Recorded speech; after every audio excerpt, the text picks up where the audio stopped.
Hey, sweet friends, it is Rachel, and I am here with another member exclusive video. Today, we're going to be learning how to decorate a Santa that is in the sand, buried in the sand, for either a Christmas in July themed set or for a tropical Christmas. I have used this Santa theme for both ways, and so you might get requests in July for Christmas in July parties, but you also might get a beach request for a Christmas party in December as well. And I honestly never get tired of making these cookies. And I think everybody loves a combination of tropical and Christmas. And so I got this request for this set every single year, every summer, and every December. So it's great to kind of have a set like this in your portfolio so that people can come to you and request it. It was one of my best sellers on Etsy as well. If you are looking to sell cookies on Etsy, this is a great theme to have on your Etsy shop. But without further ado, let's talk about how you can decorate a Santa buried in the sand.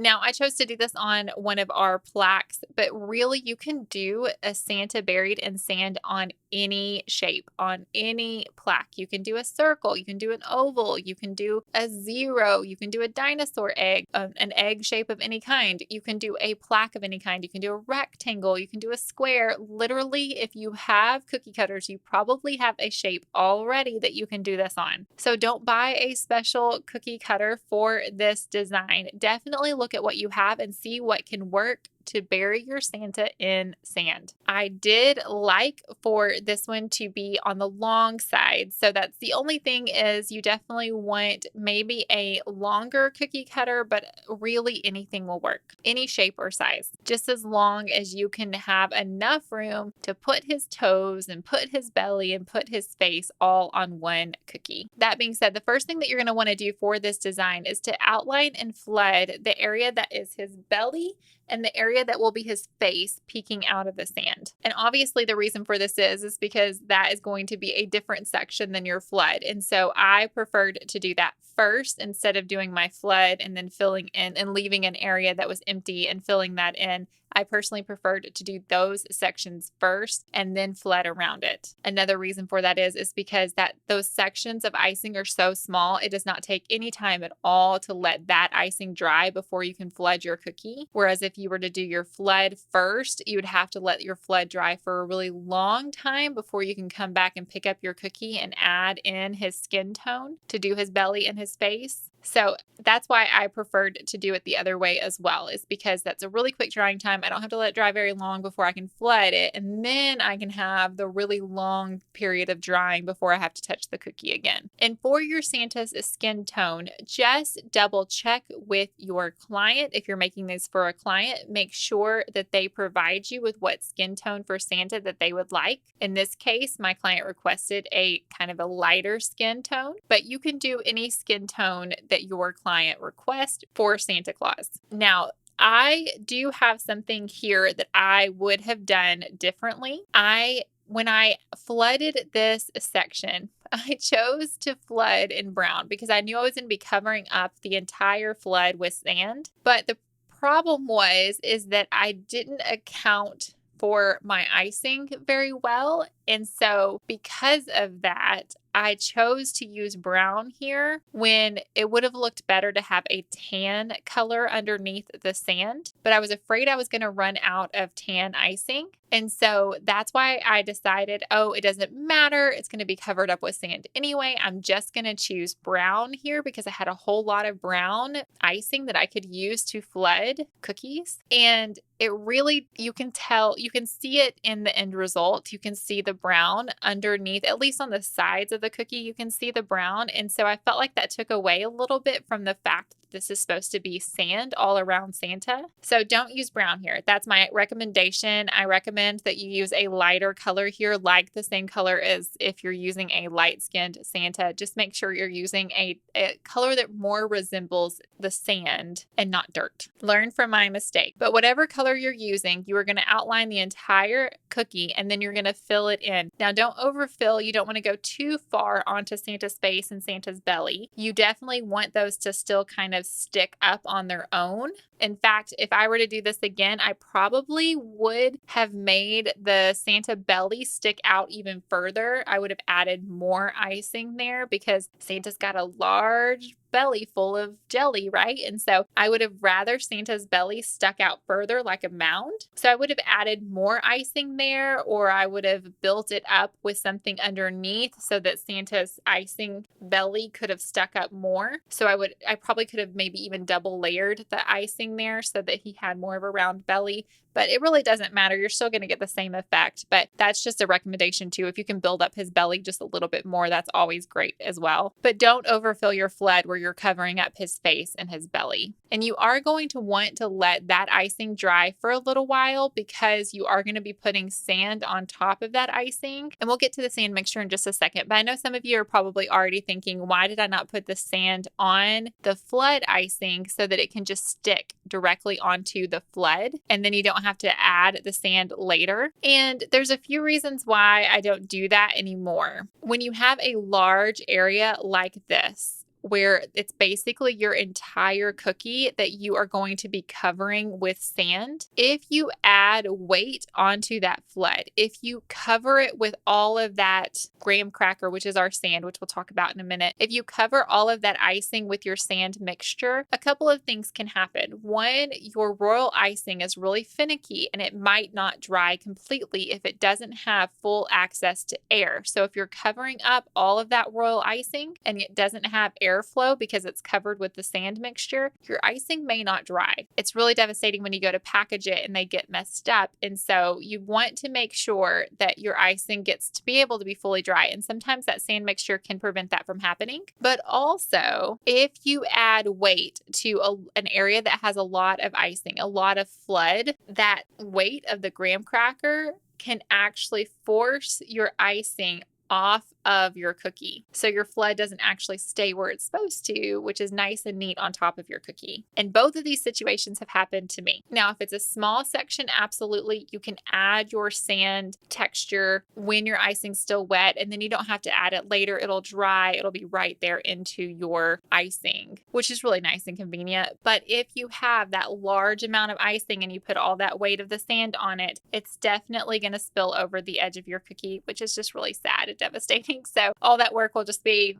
it'll look awful and you'll have to go and clean up, or you might even just have to start over. So as much as you're going to want to try to skip this step, from my own personal experience, the results are just better if you add the sand after your icing has dried, sadly. So the next step is, after your icing has dried, you need to go ahead and get your areas where you're going to add his little toes. You want to go ahead and pipe those so that you know where that's going to be, and you're going to want to let that dry. And because it's just some very small strips of icing, it's not going to take very long at all. You can just pipe those and give it just a few minutes, 10 minutes, 20 minutes or so, and then you're able to come back and do the sand step. Now, the reason why you need to go ahead and have an area where you can pipe little Santa's toes from poking up is because once you have this sand texture, this graham cracker crust mixture that is your sand, icing doesn't like to stick on top of it. The only time I have real success at piping anything on top of a sand mixture or a dirt mixture, which I have done, I have made it look like dirt for like insect cookies and things along those lines. The reason why is because normally when you're piping it on, it hasn't had time, that sand mixture hasn't had time to fully dry onto the cookie. So it's just wanting to pull right up. So whenever you have your icing and you're piping on it, your icing doesn't want to stick onto your cookie. It just pulls right up with your icing bag, or it just falls right off. I have had success with getting icing to stick on top of, which I will in this actual set later. I will do ho, ho, ho in the icing in the sand. But you have to make sure that sand texture has had a lot of time to dry so that it is fully stuck onto your cookie. And then your icing has a better chance at adhering to your sand texture. But here, I know I'm going to need to have Santa's toes sticking out through the sand. So by piping an area where his toes are going to be, later when I go to add his toes, I will just be able to add them on top of the royal icing instead of on top of the sand mixture, and it will stick so much better. In fact, I don't have any issue putting on Santa's toes later because it's just sticking to the royal icing. It's not sticking to the sand. So just a little tip for you to help save you some frustration later. There is definitely a learning curve when you're using something like a sand texture. Now, I did talk about this sand texture on another member exclusive video where I decorated the flamingo, but this sand texture is just graham crackers. I put them in a Ziploc bag. I crunch them up. I roll over them in the Ziploc bag with my rolling pin. I go over it over and over and over again until I get this really fine, thin sand texture mixture. The reason I prefer graham crackers over like crunched up sugar cookies or other sorts of textures is because the sand dries soft and the texture just blends in with the cookie. So when somebody goes to take a bite of your cookie and it has this graham cracker on it, you can't really taste it, one, because it just blends in with the flavor of your already existing royal icing and sugar cookie, but also it's really soft. So there is no like weird texture difference, whereas whenever you're doing crumbled up sugar cookies, those sugar cookies can dry hard. And so then you have like a weird, like a hard texture on top of your softer cookie. I just prefer not to mess with textures. People don't like weird textures. I don't like weird textures. So if I can keep my texture as normal as possible from one cookie to another, even with a fun design element like this, I'm going to try to keep my sand as soft as possible so that the experience of eating it remains the same. And the color of graham crackers is perfect for sand. You don't even have to alter it at all. You literally just have to roll that rolling pin over your graham crackers, crunch them up, and then the crunched up graham crackers is the perfect color of sand. No food coloring needed. Now that I have my sand and I just keep it in a paper plate and I just kind of either dip my cookie in it or I sprinkle it over my cookie. But once you have that sand texture ready to go, then you can get your thick royal icing, and I'm using tan now, which is what I should have used for my flood. And you just kind of scribble that icing over the areas that you're going to want sand. Now, I told you that we did have that area for his toes, but also you're going to want to leave kind of an area exposed around his face so that you can go ahead and add his hat and his beard and his nose and all of that good stuff. You're going to want to add all of those details as well. So I don't get my sand texture too close to his face so that I can add that royal icing onto the cookie. And again, that royal icing is touching the cookie and not the sand texture. So it's a lot faster. You're not going to have frustrations later about your icing lifting off the cookie, all of that good stuff. So you're just going to want to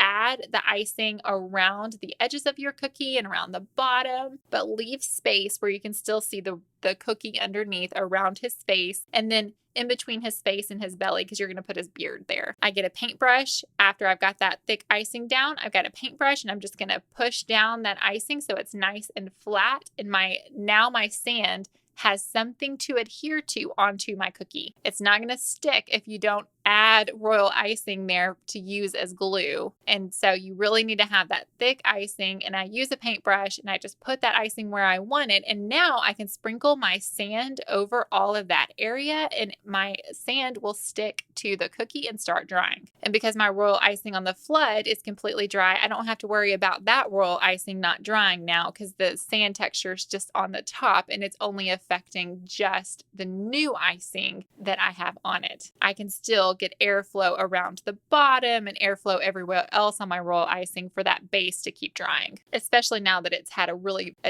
a nice head start and drying under a fan for a while before I even do this step. Now, after your sand has been attached to your cookie, you can let your cookie dry for just a little bit, but then you can take a dry brush. So not the same brush that you use to push down all of your icing to attach the sand to. Use a dry paintbrush and you can kind of paint off the area that you didn't add icing to around his face and where you're going to put his beard. You can kind of clean up that area, get off any of that extra sand right there. And so now you're ready to have a nice clean surface to finish off all of the remaining details for our little Santa in the sand. So I didn't project this part because I knew I could finish off the Santa on my own, but at the top, you're going to add his hat. So you need to have the red section, and I'm going to kind of look at my other Santa face cookie, and I'm going to kind of see how that hat is angled, and I'm going to kind of repeat that here. So I'm going to add the thick red icing for his hat. I'm going to use my scribe tool and kind of smooth out that icing. Now, this area is way too small for me to try to copy the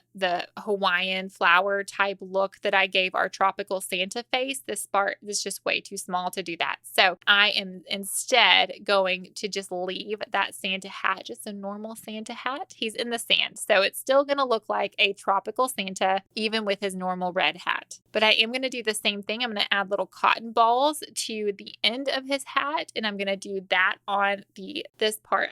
I said a bill of his hat in the last Santa video I did where I decorated his face, but whatever this part of his hat is called, you're just going to use dots of white icing, and you're just going to build up that entire area until it's nice and fluffy and looks like cotton all along the top of his head. Now I have a small hole in my piping bag to accomplish this, and so it's really fast. My icing is thicker so that all the little dots of icing stay on their own. They don't blend together. You can see all of the details. They stay exactly where I piped them. And I'm also now going to go down and do his beard. So I chose, even though on the Santa face cookie that I did, I chose for him to have a smooth beard and mustache in that cookie. For this one, because it's such a small area, I thought it would just be easier just to continue that look of like a cotton ball. So I went ahead and did dots of white for his beard as well. When you're working in smaller spaces, it's just sometimes hard to really get that like really cool detail. So this was just easier, and everyone still knows by looking at it that that's Santa's beard. So you're just going to keep piping the little dots and fill in all of the areas. So I definitely wanted to make sure that I covered up any existing icing that you could see, that brown icky icing. I wanted to make sure you couldn't see that. So I definitely kind of filled out his beard to cover up the brown, and I also did the same with his hat. I just kind of filled in the areas to make sure all of that